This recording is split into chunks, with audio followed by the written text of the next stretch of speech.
They seek him here. They seek him there. Those Frenchies seek him everywhere. Is he in heaven? Or is he in hell? That damned, elusive Pimpernell.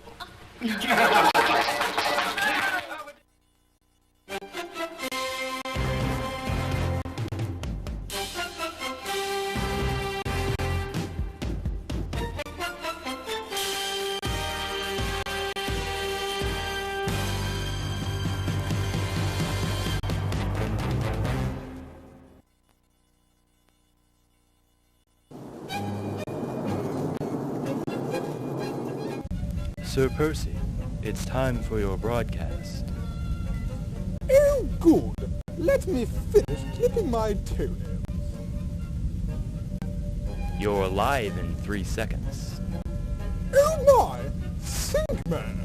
And welcome to this episode of Literary Classics with the Scarlet Pimpernell. I am Sir Percy, also known as the Scarlet Pimpernell. Today's book is The Great Gatsby, an American classic by F. Scott Fitzgerald. Now, normally I would say that these Americans couldn't write nearly as well as our British brethren, but this is actually a very fine piece of literature. Think men! Now, one thing you can say about this Gatsby character is this. They seek him here. They seek him there. Those gangsters seek him everywhere. Is he in East Egg or in West? Regardless, Gatsby is the best. Pardon me, Sir Percy, but it seems as though we may be under attack. Sing me! Attack? But it's tea time! We seem to be under attack by the French Revolutionary Force. They're employing a fleet of robot clones of Stephen Hawking. But he's British! I'm afraid the French don't care. We must take action quickly. All right. I personally declare war on frogs. Those blasted frogs from Gaul will get away with no more shenanigans. Sigma, what a racket! What in the name of sloth is that? Sigma, how rude!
Think, Midger, what can we do?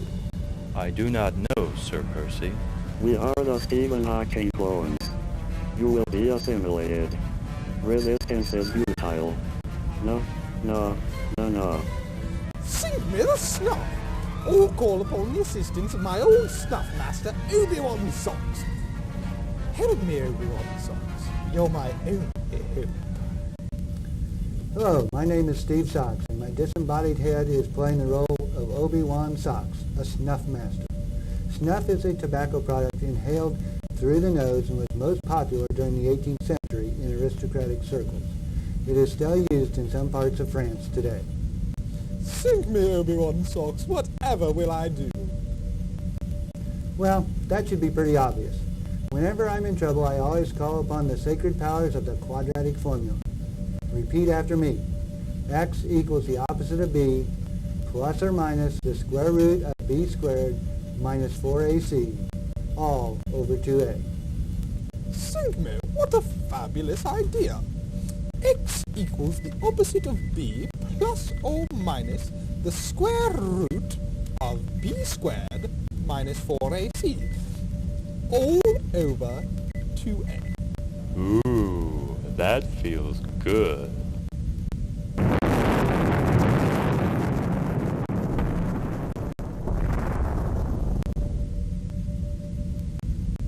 Sigma victory! And now back to the Great Gatsby. One of my absolute most favorite imaginings is to try to picture the wedding of John and Myrtle Wilson. Now, this is only touched on in the novel itself, but I've always pictured it going something like this.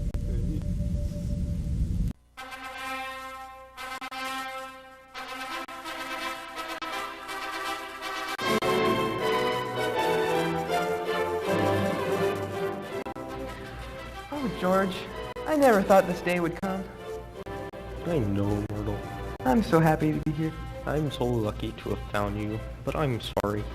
I couldn't afford wedding invitations, what with this fine suit I done bought myself, and That's this okay. fine wedding music record. We have everybody that we need right here.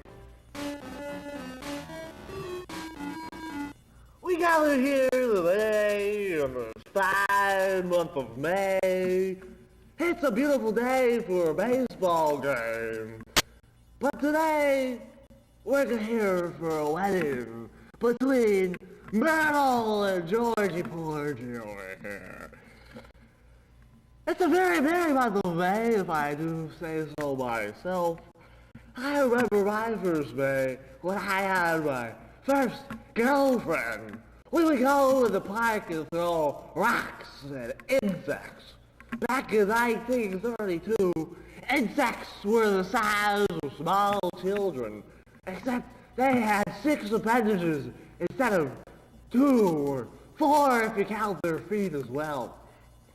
They would hop about and scare people with mind-like antics. I'm stuck in a glass box. Stop me! I'm too good! I hate mimes. I also hate warm beer. If there's one thing I dislike about May, it's warm beer. And that's caused on account of the heat, you know, the hotness. Woo! But that's nothing compared to the summer 1932. Wow, holy cow, it was hot. At one point, it got up to 13,000 degrees. Of course, that was only on the Kelvin scale. Whew. My dear departed grandmother was so hot, she died. In fact, she was so hot, she had these heat waves coming off of her. At one point, I thought she was a mirage. But believe you me, this heat wave is no mirage. Hey, and that heat wave, I got so hot. I had to have a full body cast from all the burn scars. I still have the scars to prove it. Hey, check this one out. Hey, I also have another one that looks like the Virgin Mary. That's why I didn't get on the radio, those nasty burn scars. Hey, you know what else? I think we'll fast forward a bit. George Wilson, do you take this hot flapper to be your lawfully wedded woman?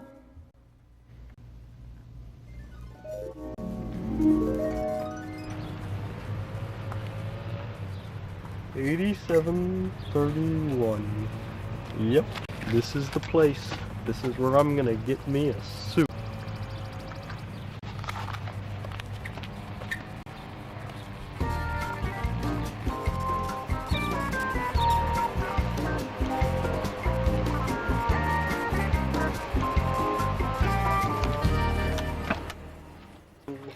Ding dong, well done. Well, hello there, stranger. I'm John Doublestein. What can I do for you? Better yet, what can you do for yourself? Well, I don't have any friends and I kinda need a suit. Do you think you can loan me a suit? Judging by the size and grandeur of your dwelling, I think you have a multitude of expensive-looking suits that you could loan to a lonely garage attendant. Why, certainly that would be the neighborly thing to do. Mr. Corchetta Pinks! Come right in, sir. Thank you.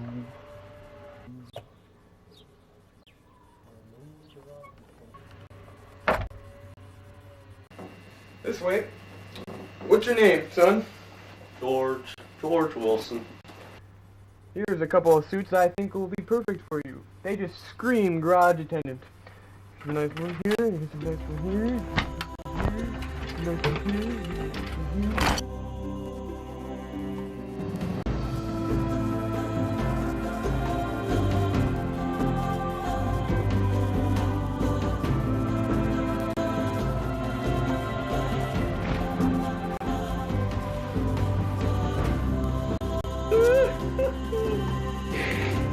I've never seen such beautiful suits.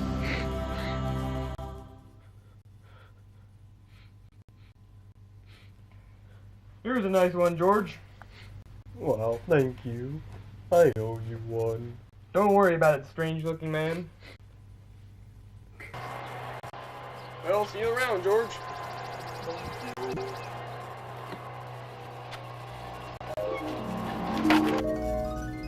Yes, I do. Pimpernell, do you take this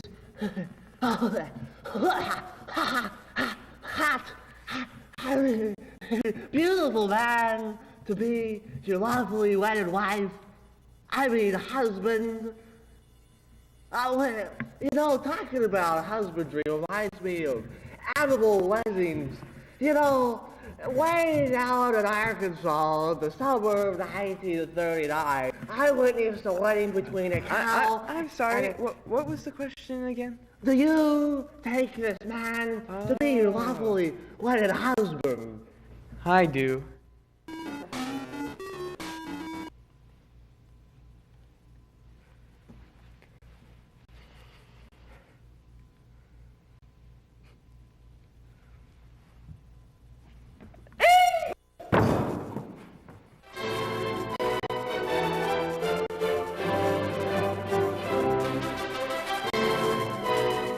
Sinkme, what fabulous acting.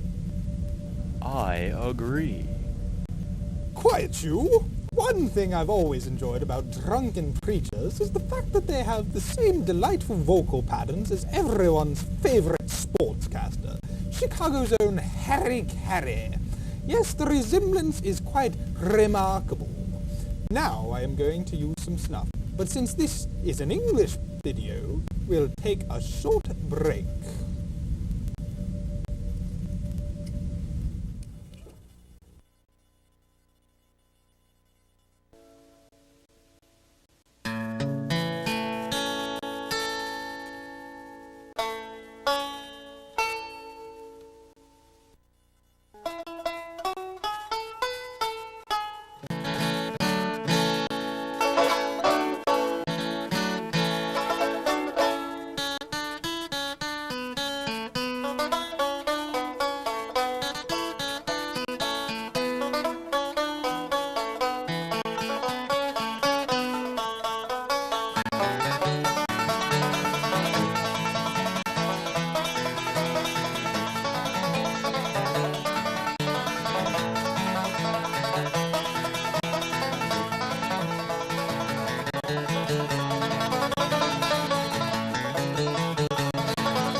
And welcome back. Now I should like to make a note to myself. But what about? I wonder, what is popular in notes these days? I always have gone with what's fashionable, being a fashionable man as I am. Oh, I know! Here's my record. Note to self. When I'm old, I shall purchase a telephone with very large numbers, so that my weakened, aged eyes shall be able to see the numbers themselves without straining the optic nerve. Good idea, Sir Percy. Note to self. Purchase a new comb for my fabulous hair.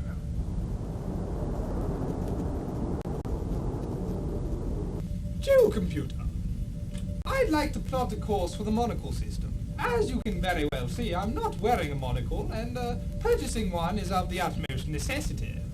I'm afraid I can't do that, Sir Percy. And why not? There's no such place. Ah, that would definitely pose a predicament. How adverse to my situation. Well, Joe, where can I purchase a good new monocle? I hear the Loop system has quite a selection of quality eyewear. Make it so! Aye.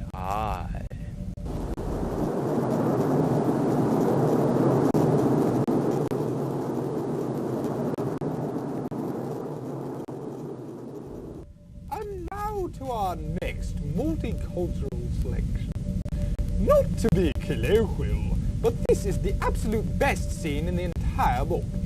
It all started on the hottest day of the summer. Jay Gatsby, Jordan Baker, and Nick Carraway had been invited to attend a luncheon with Tom and Daisy Buchanan at their esteemed residence. Having donned their finest apparel, they decided to accept the invitation.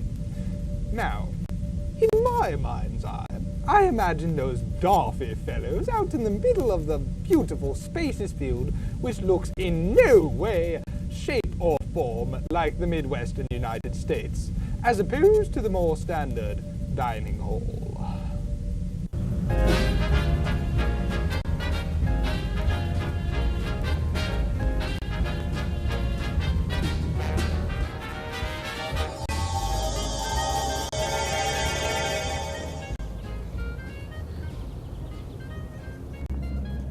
Hello, old sport. Gatsby? Jordan? Daisy? Oh, Nick, it's simply too hot. We can't move. And this heat reminds me of playing golf. It takes a real man to play golf. You have to have a firm grip on the club. Daisy, I love you. I love you too, Jay. You're so affluent and cool. And you throw the most neato parties. Just like Commodore Vanderbilt, the famous railroad tycoon. In case you weren't paying attention in John Dirk's history class. Do you think Erwin Unger might know more about that? Yes. And his knowledge of history is just so big and so super. Super? Jordan, today is a hot day. That is all I remember about today. I wonder what Tom's up to. The rumor is he's speaking with his mistress on the phone. No, you poor old fool. I'm under no obligation to sell you my intergalactic spaceship. I've already got a bid from the Scarlet Pimpernell. Fine! You can go find your own warp-capable spaceship. Goodbye. Sorry, just taking care of business. Why, Mr. Gatsby, what a pleasant surprise. Yes, indeed. Why, I couldn't think of an Oxford dropout that I'd rather see more. How do you know about that? Well, Nick, it was nice of you to beam over. Tom? How's it going? Nicely, thank you. Very well. Oh, Tom, why don't you go make us some drinks so that I can sit here and make out with my extramarital partner, Jay Gatsby. Oh, I mean so that I can make out with my cousin Nick. Oh, so that I can make out with Jordan. Oh, just so that I can sit here and look at the sky. Yes, the sky. Look at the sky!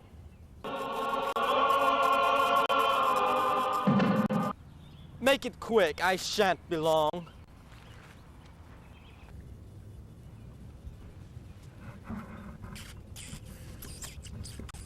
Ooh, you forget there's a lady present. And a man present. And a dog present as well. Daisy, are you done looking at the sky yet? I've got quite a bit of whiskey here. Yes, quite. Mommy, dearest, look at this nice bottle of legal alcohol I bought from Great Gatsby. Oh, come here, my precious poop. There's nothing like good lemons in your whiskey. Keep squeezing, Dad. Only use the finest ingredients in your whiskey. Hi, I'm Papa John, and you wouldn't drink the milk the day they squeezed it from the cow's udder. No way, Dad. Nor would you use the rubber cement the day it was crushed from the flesh of dead horses. No way, Dad. That's enough shameless self-promotion. Indeed, old sport. You know, park rangering sure is a respectable profession these days. Oh, Gatsby, I do love it when you talk. You're so much more interesting than my husband's ramblings about the Nordic race. Yes, I know. But what I was saying is that park rangers have quite a bit of responsibility around here. I think that Daisy may love Gatsby. Maybe even more than I love whiskey and the Nordic race combined. But that can't be. Hello, I'm John Doublestein, the friendly butler. Mr. Buchanan, you have a phone call. And the rest of you, is there anything I can do for you? Or better yet, is there anything you can do for yourself? Boy, Daisy, how have you kept this from Tom for so long? You're so obvious about it. Driving along in my automobile, my baby beside me at the wheel. You see, Nick, Tom is dense. He's what we like to call 5 cans short of a 6-pack. I see. With no particular place to go. He doesn't think I know about all his doings, but I really do. Did you hear about why we left from Chicago? I'm surprised Tom didn't tell you about that little incident. Oh, I never expected that. He's never told me anything of the sort. I'm a lumberjack and I'm okay. I sleep all night and I work all day. You know, I hear the sun gets hotter every year. Or maybe it's colder. I can't remember which. But anyways, I have an idea. While the women get some lunch on the table, us men will go for a walk. Come on, men. Good. Oh, it's too hot for a walk.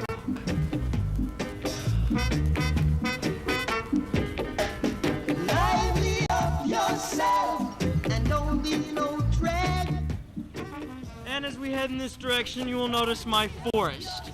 To the left, we have trees number 542 through 551. And to the right, we have... Now, wait a minute, Buchanan. You know what I've noticed?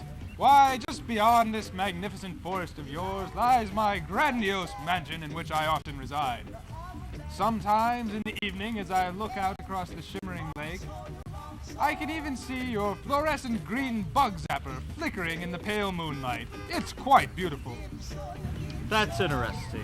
Continuing the tour, over here we have seedling number 593 to number 602. Now, Tom, listen.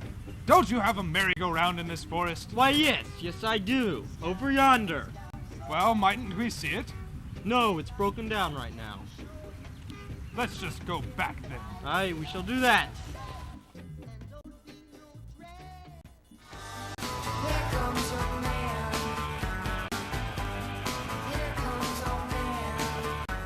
Oh, Gatsby, you're so hot. Oh, I mean, it's so hot, old sport. Yes, it's hot, but let's go to town, gosh darn it. And I'm not old sport, that's Gatsby saying. I'm not old sport. He's old sport. No, I'm not. I'm old sport. Yes, old sport. So, to town we go. That was delightful. a fashionable treat for all to enjoy. I must say, I'm quite tuckered out, though, after all this exciting drama. Yes, Sir Percy. My monitors show your heart rate has slowed considerably. May I suggest electric shock therapy? No. Sink me! This portion of my broadcast has expired. I look forward to the next installment of my program, in which I will be reviewing the classic novel Cyrano de Bergerac. Knock, knock, Sir Percy. Sink me! Who's calling at this hour? Cyrano in New York City. Sink me! That's definitely living with nose in the city.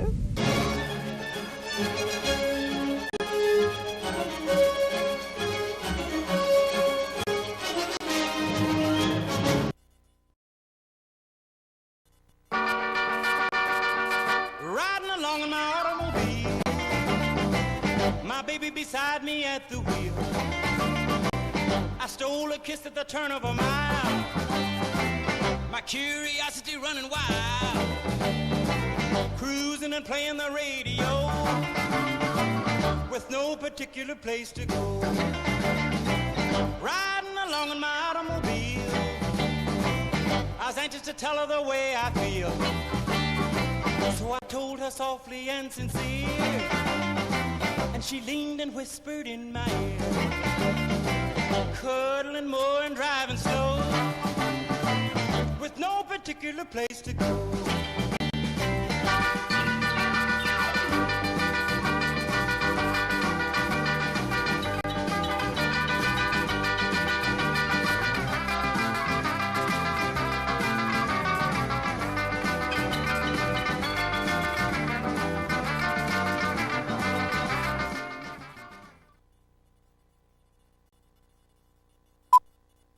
You know, when you're on the radio, you can't see a life-size scar of the Virgin Mary on your naked chest.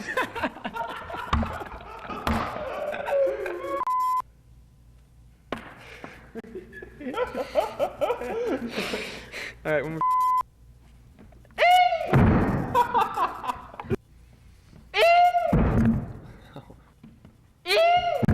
That's good.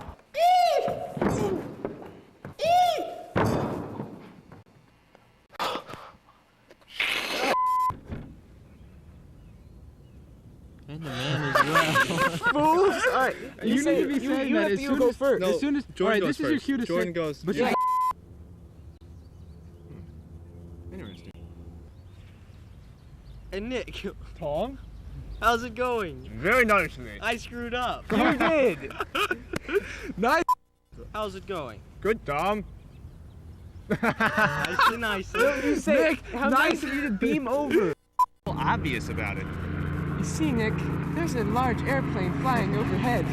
That's no airplane. It's a helicopter. Ah!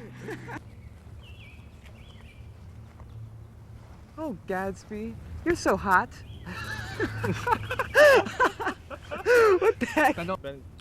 Make sure you know what you're saying. All the old sports. Alright. Only use the freshest ingredients. You have to say, hi, I'm Papa Start John. over. Hi, Start no, over. I say it Start afterwards. Nothing like a good whiskey in your lemon. And toss the lemon to the side. After Yeah, I say will. cheese. Only use the freshest ingredients, or is it finest? Alright. Dude, Hi, I'm go- Pop. Just improv. There's nothing like a good squeeze in your lemons. Okay, go. Hey, am I out of the... Hi, I'm Papa John's, and you may remember me. God, I can't get this. Okay. Only use the freshest ingredients, Finest. and you only ever squeeze the milk out of the cow's udder the day you Let me drink. do this. Nor would you use the rubber cement the day they squeezed it from the fresh horse. Let me do it one more time. Would you use the rubber cement the day they crushed it from the cows? Darn it! The cows is fine. Stop. Assume. Try it again, Zach. Zach, scoot this way. A little, usually too much. Alright, and we'll need you to say it in an accent, like you're a little girl or something. Zach, remember Your Kentucky accent. That's how I said it before. Try to sit. Any of that? Oh, sorry, Zach. Maybe we do. Try again. All right. Which one? We do. Okay. John talked to me. Ben. Can we put that in my socks?